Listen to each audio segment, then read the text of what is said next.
All right, so here we are. All right, so as you've probably gone through the other video, you know how your thing works. What we're going to do is we're going to create our course and copy and paste that on page 3, page 5, and page 7. So I'm going to just zoom into the course and talk about my words. Here are the words. I have always loved you. That's my chorus, right?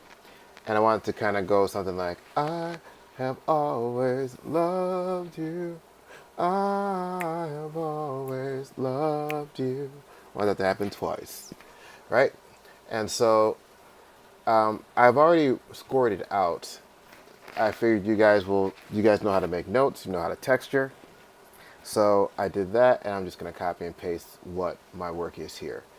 These chords are 1-5-1, I believe, 1-5-1. There's some chordal shifting. There is also counter melody in the bass line. There are also arpeggios in the bass line. So arpeggios on beats 1 and 2, and then counter melody on beats 3 and 4. And then just block chords here in the right hand. I've used ties because there's a little bit of syncopation that's happening, but also I want some sound to go over the bar line. So that's what I've done. Yeah. So what we really need to do is make sure that we count our notes and make sure we have enough notes and syllables, which we do. And I want you, and let's just hear it for a second, see if it sounds like what I want it to sound like.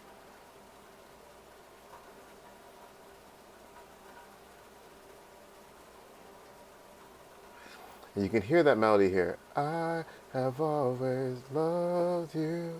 I have always loved you. Here we go again. Have always loved you. I have always loved you. Right? That's how I want it to go. So, here, here are, I have to do my syllable counts so that we see what's going on. Because remember, you at least need one note per syllable. You can have more than one note per syllable, but you need at least one note per syllable. So we want to break down the words that have more than one syllable. I, one syllable, right? Have, one. Always has two, always. Loved has one syllable, and you has one syllable. And so in finale, we just type it just like this, where we go one, I, space, have, space, always, space, love, space, you. Except there needs to be, we have to put dashes in between the syllables. Always. All is the first syllable. Ways is the second syllable. All is the first syllable. Ways is the next syllable. So what we do is we put, ooh, what we do is that we put a little dash in between, right? I have all dash ways loved you. There'll be a note here, a note here, and then you'll see how that works here, right? And so let's go over here and do it. What you want to do is you want to go and use your lyric tool. It looks like this. It's also in your booklet, tells you how to find the lyric tool. It looks like a little quill with like a pen and a little quill pen and some ink. Also, you want to look up here where window and everything. Tools, plug in windows. Up here is you will see lyrics show up once I click this. So I click that, lyric tool, bam, and you see lyrics show up. I click on lyrics just to make sure type into score is selected because you are going to be typing into your score. Type into score selected, wonderful. Now, here's the cursor that is here. Notice that there's it's so small, but there's a little arrow that points to a note. Right now it's pointing up to that note, and then I go like this, it's pointing down to that note. If I click here, it's going to put the lyrics on top. If if I click here, it's going to put the lyrics on the bottom. You are going to want the lyrics on top. I'm sorry, the lyrics on the bottom. But you have to be careful. If you notice, if I'm here, it's pointing up, but then if I go down slightly, it's pointing down to this one here. It's only the Finale knows where the notes are, so it's only going to give you a place to type under a particular note. Since this is a whole note, it's only going to give you one place to type for that measure. And it's on the wrong note, and it assigns the words to that particular note. So I want to go underneath. I want to make sure it's pointing to the note pointing up to the note that I want. I'm good. I press my mouse one time, click, and then I'm here. So and I press space just like a word processor. I press space, it goes to the next note. Have, bam. Now I'm on the next note here, all. Just like it shows here, all is one syllable, and then I have to press the dash and press ways. So I go all. It's overlapping it right now, but it'll fix itself. I press dash, and look, it's fixed itself. Then I press ways. The dash won't show up until I'm done with the word, until I press the space bar. I press the space bar, dash is there. If you look, I is on this note, have is on this note, always is between these two notes, right? And then loved, one syllable, it's going to go there. Oop. And then you is here, right? Now I press space again. This note is tied to this note. This I have done a space here, but I want my note to continue. Once I start pressing the next note, Finale will probably put a red line there saying that this word you continues over that note, right? So I press space again. There it is. There's my line. This red line means you starts on this note and continues through this note, and and these notes are tied anyway, right? Now, I have always loved you, and I want that to happen again. So, but I want it to happen. There's a variation of I have always loved you that's happening here, right? I have always loved you. I have always loved you. So this here is going to have I is going to be over these four notes here. I, and then have always loved you. It's okay to sing along with this. I do it all the time. So I find my cursor. I click there. I. Now I press my dash, right? I is over that note, over that note, it's over that note, and then I'm here. Have all dash ways. Loved you.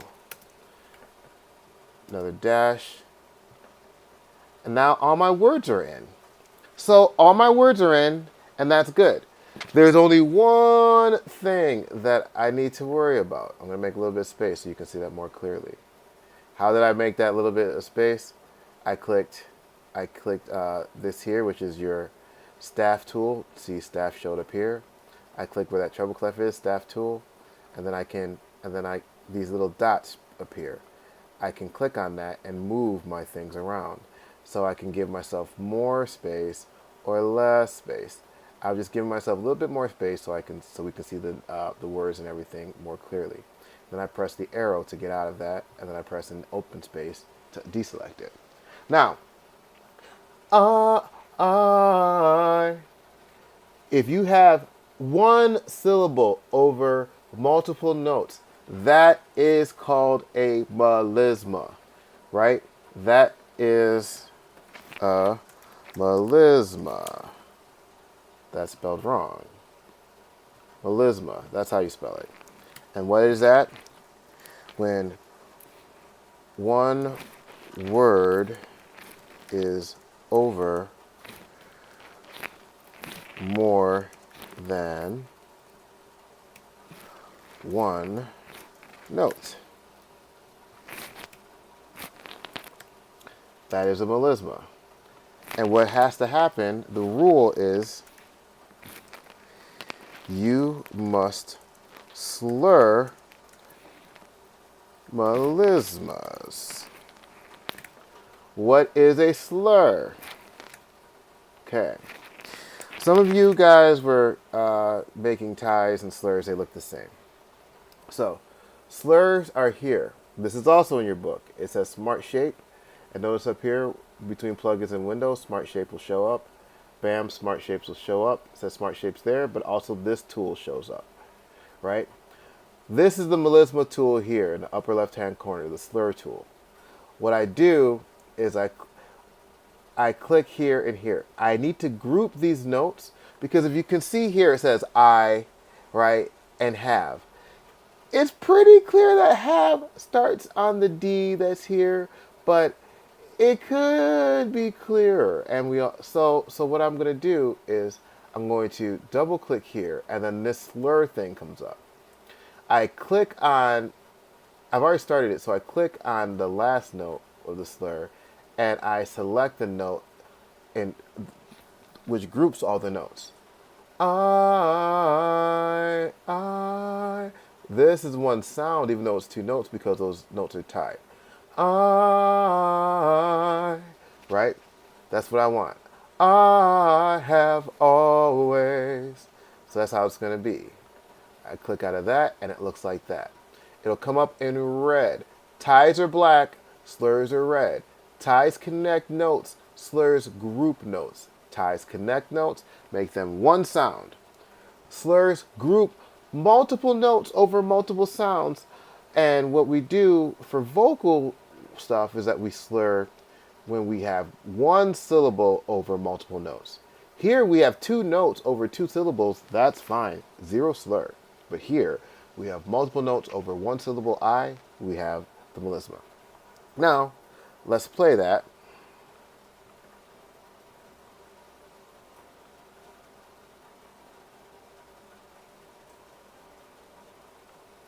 Great. Now, I want that to happen twice. So all I do is copy and paste. Bam. There it is. There's my chorus. I'm going to get rid of this little sign here, right? I don't need that twice. I'm just getting rid of that. So, I have always loved you. I have always loved you. I have always loved you. I have always loved you. Yay. I'm going to make a little bit of space for my notes here again, right? Now this is my chorus. Chorus is done. It's textured. It's everything. I copy and paste that baby. Bam. I select it. How did I select it? I click the upper in the voice. I hold down Shift. Listen to Shift. That's it being held down. I click this right at the end there. I press Command C. Right. I go to my chorus. Copy paste. Bam. Go to my chorus again. My last chorus. Copy paste. Bam. Now, remember, this should all be whole notes. Loved you. That'll probably sound final. So loved you probably won't need to be whole notes, but my accompaniment will need to be whole notes. So I'm going to go and delete these babies here.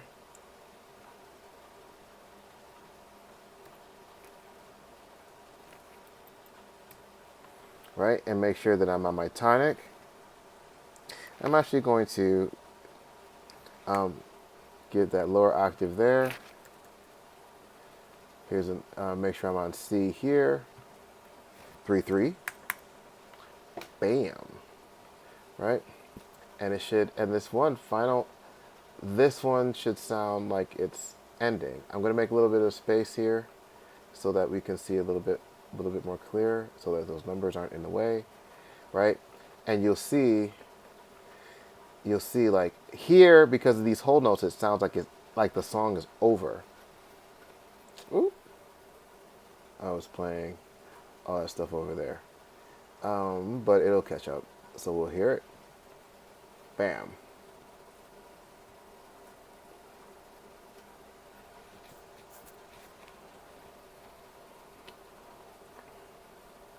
love you. I have always loved you. Right? Those whole notes signal the end. And just like here, we don't have those whole notes. So it's going to sound like it's still going. Right? So, I'm going to leave it. So, here we go. I always loved you. I have always loved you.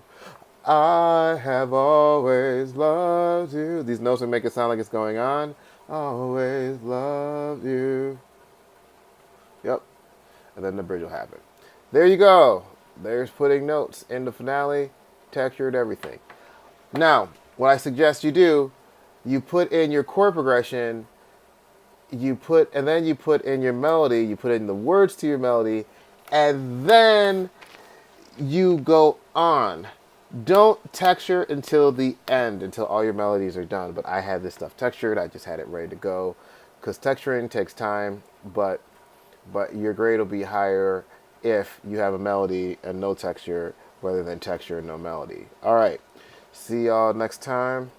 Lardy out.